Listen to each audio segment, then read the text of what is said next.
Good morning, everybody. So today I found this. Well, I mean, I've known where it is, but today I decided to open it. What this is my notebook and journal and assignment book from when I was in rehab and treatment. And I figured I haven't really read any of this since I've been out. I've glanced through it a few times, but I figure, I mean, what's the worst that could happen with sharing this with you guys? And what a great way to self-reflect on what my mind was like and what I was thinking at the time, because I'm almost positive my thinking is completely different than it was here. And so what we're going to do is I'm just going to read the first assignment I did, which was a few days after my detox ended. So I believe it was the 17th of July, 2022. And this assignment had to be presented in front of everybody in the house and stuff like that. It's a little longer, but I think we can get through it pretty quick. So this exercise is called Mirror Mirror, and it was essentially like a brief kind of recounting of my life story, or as my life story as I seen it, because it obviously probably wasn't exactly how things went. I wasn't in a good frame of mind, but let's get into it. Mirror, mirror. It starts off, half of my biological family comes from Hawaii. The other half is rooted in Italy, Canada, the Midwest, Portugal, and so on. Who I consider my healthy family is a group of people near and dear to me that I also call my friends. Both were essential in my upbringing in both similar and very distinct ways. My upbringing is definitely a contributing factor to myself being in the situation I am. However, my actions are more of a contributing factor. Watching and living through the emotional, financial, and even physical and drug abuse brought about by the one I call father definitely incited many traits and emotions that can be seen as a deficit or detriment to psychological development. And you'll see that the way I feel about my father and his effects on how my life has turned out have changed now, but back then this was before I had found the forgiveness and whatnot. And living through a lot of this, it most definitely cultivated a desire to escape or to get away. As long as I can remember, I've always lived in some sort of fear, doubt, loathing, despite desire, and insecurity. My handwriting's really shitty.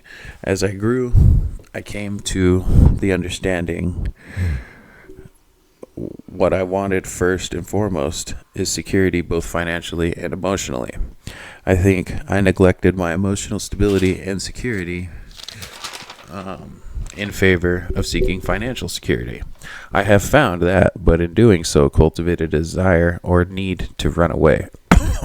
How I do that is altering my state of mind, or running away from my true emotions. My father and mother were both examples of what to do in distress, more so what not to do. Use something to block the pain, whether it was mom through weed or dad through that, crack, drinking, pills. Watching this constant cycle of self-purported distress followed by self-soothing cultivated the idea in my mind that when shit hits the fan, you run, you mask, you hide from the discomfort. How I decided to do that manifested itself in a method very well known and versed in soothing pain and numbing mental distress, and that method is known as addiction. We can become addicted to anything. I became addicted to drugs and alcohol. It was a release, and it was a release of everything I had control over to a substance. A release I had everything control over, such as my perceptions, emotions, feelings, to a substance as a temporary means to an end. My writing was a little kind of weird back then. This relationship began at the age of 12 by virtue of drinking and smoking pot. Both were easily attainable as booze was always in the house or at friends' houses. Every now and again, the occasional brush with inhalants, such as computer duster, made its way into the fray. But the release and good spirit alcohol and pot gave me was for longer lasting and had a far more subtle yet profound effect on my formative years. Before high school, the relationship between those two things and my emotions was well and truly established. Inhibitions to do both right and wrong were affected. Making correct decisions such as continuing to play golf, putting real effort and care into high school work, and establishing a grounded way of thinking and doing so at the best possible time in my life were all traded and negatively affected in my life for what I made my one true positive escape. Possible escape. Escape was many things. It was the main thought at all times through increasingly troubled youth and adolescence. Escape went from literally engaging in the flight response and leaving a troubling scenario to staying and numbing myself and even further involving myself in these negative things I was trying to escape from. And this was found in the further use of pot, alcohol, and now a new subject I had latched onto, opiates. This relationship between opiates and myself manifested through ease of access as well. My dad had ounces of weed at all times, which is where I got it, but never wondered why those yellow pill bottles were the most important to him compared to his weed. My father and I won tickets to a Snoop Dogg concert at the beginning of 2009. I was actually 14, almost 15 when this occurred. My dad, of course, was able to smoke weed before and during the concert, and of course, with having previously altered my mind in the past, I desperately wanted to do so myself. So I went back to the car in search of a roach and a lighter, to no avail. What I did find, however, was his Vicodin. I grabbed 4 out of the bottle and ate 2 right away. How I felt the hour following could easily be remembered as the best I had ever physically and mentally felt in my life. To that point, the addiction was well and truly started at that moment, as I already knew to save the other 2 to use at a later time. An example, when I needed it. Finding what I found out in that pill bottle is what led me to keep searching any single similar looking bottle for what it contained and what its contents could do for me. What I mean by that is, like, man, if there was a pill bottle anywhere, I was fucking finding out what was in that motherfucker. I mean, from the time I was 14, almost 15, till, years and years. If I went to a friend's house, fucking seeing anything in their cabinet, immediately first thing I do, go to the bathroom, look in the cabinet, and if anything good is in there, I'm taking some of it. Let's see. I became an encyclopedia of prescription medications and my own prescribing doctor by age 16, and was on a daily regimen of around 8 750 7.5 hydrocodone Vicodins, and anywhere from 6 to 8 2 milligram Xanax bars, along with like 4 to 6 somas, which was all a very dangerous combination, especially at 16 years old. And then I'd be smoking like 1 gram to 2 grams of weed every day. And then if I found booze, if I was able to get my hands on some alcohol, that was also being added to the combo. And I usually would get my booze by trading one of the other substances. I just kind of paraphrase that in this. But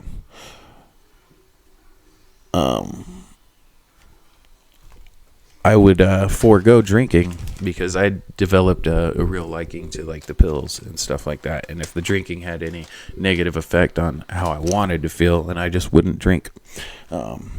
This is the first time in my life that I was in the deep depths of addiction, even at age 16. So young, I still had 4 years prior. So like from 11, 12 to 16, I was cultivating this addiction, a very real and severe addiction. Eventually, as it always will, it caught up to me. And my father, who was constantly accusing pharmacies of shorting him while he was doctor shopping, ended up getting flagged and found his last bottle of somas that I had stolen and 5 of his joints that he'd pre-rolled in a coat hanging in my bedroom closet. and we fought, cried. I was chastised and punished for a month, though that's hard to enforce when you, the person being punished, are perhaps the biggest earner in financial support in the house. Even at 16, this engraved the idea in my mind that because I provide and do so much at such a young age, while still having to finish high school with a 3.4 GPA, and I'm bringing in more money through handyman work than any of the adults in my house besides my grandparents, I felt like I was entitled to do whatever I wanted because I was the breadwinner.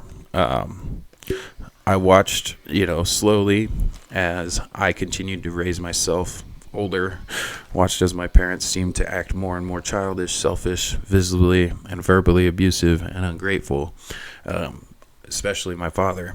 I was a bit too big for his britches at this point, though. Physically, he was no threat to myself. I'd beat his ass multiple times. My sister, mother, and unknowingly at the time, my little brother were all in threat of this abuse and even occasionally put through it. Probably more than occasionally. That made me angry, resentful, upset, and gave me just a negative outlook on life in general and on happiness. During this time, I tried meth and coke for the first times and would use them in conjunction with everything else at a rate dependent on availability. I moved out of the house at 19 and rented a room in a condo that my at the time employer's son had rented.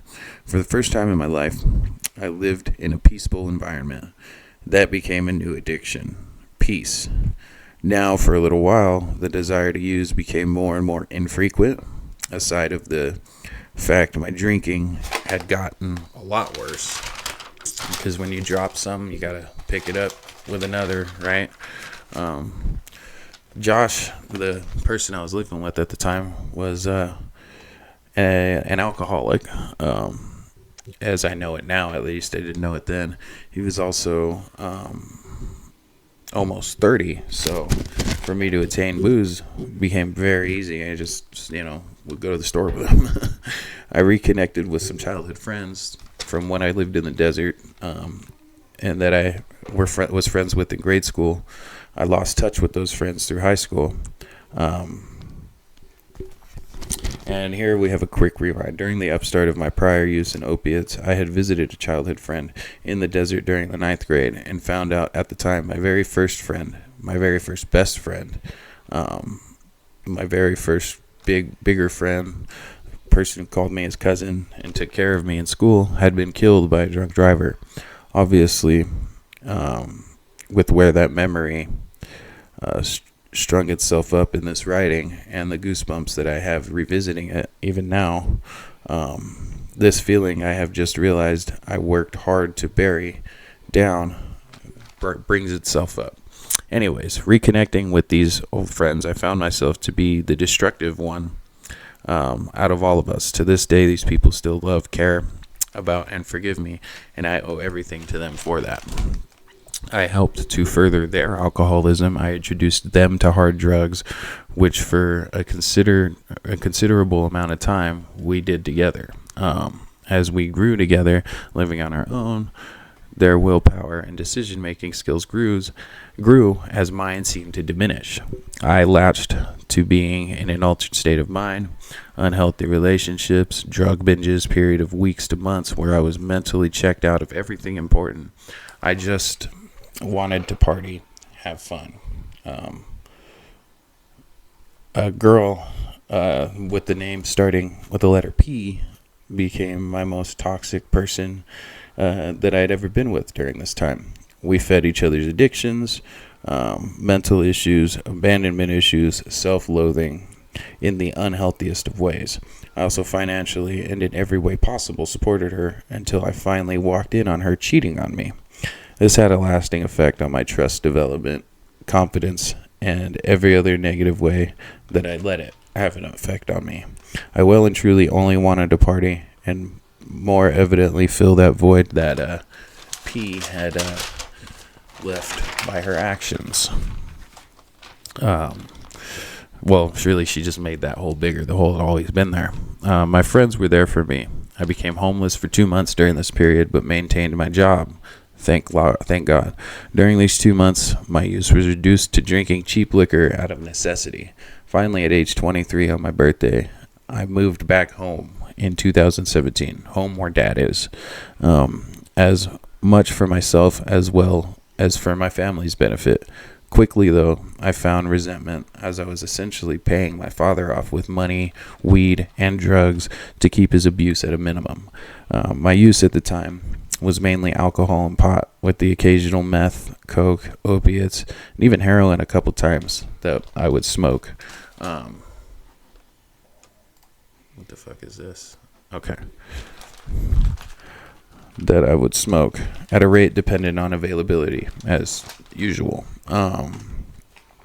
Eventually, I would end up living in a tent in the backyard so I could sleep at night, because my dad would make as much noise as possible and would harass everyone in the house out of some stupid sense of entitlement that he had. I don't think I talk about him that much in this. There is a letter to him that I am going to read at some point. That and you know, all of this abuse, even this at this point was a year after he had died, I did not understand. I still don't. But I believe he was addicted to chaos. I had no ability to control my desires at altering my mind, and it was left up to availability and finances. There was never a true or real attempt to solve this or make it better, aside of trying to hide my addiction. Aside of when trying to hide my addiction would benefit me. Eventually, I had my father arrested and never spoke to him again until the day he died.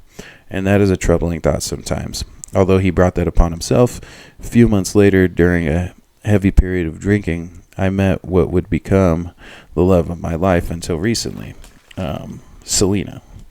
I get goosebumps. I got goosebumps writing that down. That doesn't happen anymore. I guess I started crying too. This was pretty fresh in my mind at the time. We had just broken up a few months prior. We were together for like 5 years. And I guess at this time, at the weird timing, Sonia came in, a lady that was working at the rehab, with a reading of step 3 from AA, and how relinquishing control can help one find a higher power. Funny, it helped me understand, and how my trying to control her opinion of myself, I helped push her away. During our time together, I supported her as well.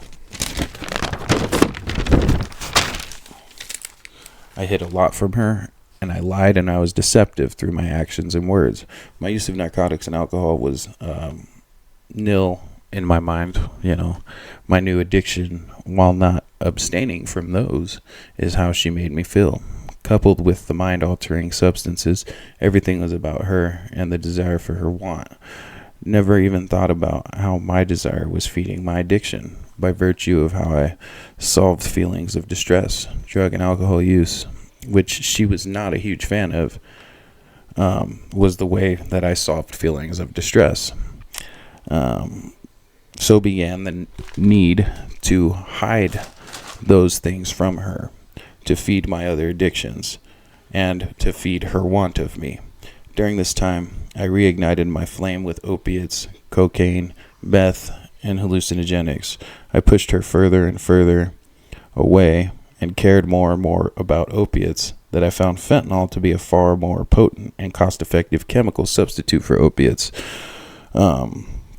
which didn't happen right away. Like it's written here, it happened progressively as I thought I was buying oxys, and slowly found out those weren't oxys, and then just decided keep buying fentanyl.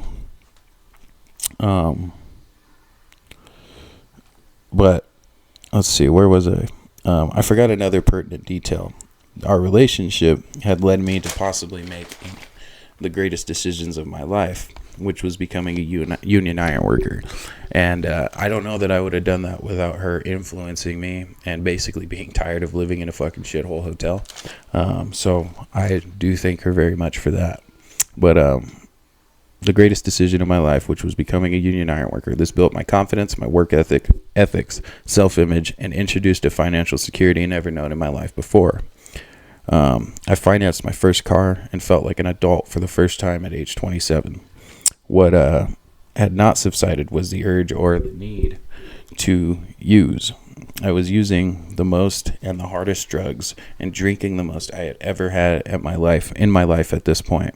The security that I oh so desired was not the solution, instead maybe a lead contributor in magnifying my problem. Selena left me a few days after my birthday earlier this year, which instead of analyzing my responsibility, I blamed and resented her as the reason that my use got to where it would end up. Shortly after, a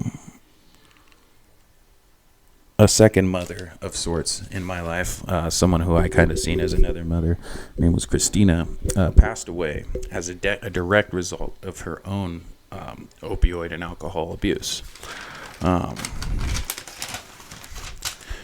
And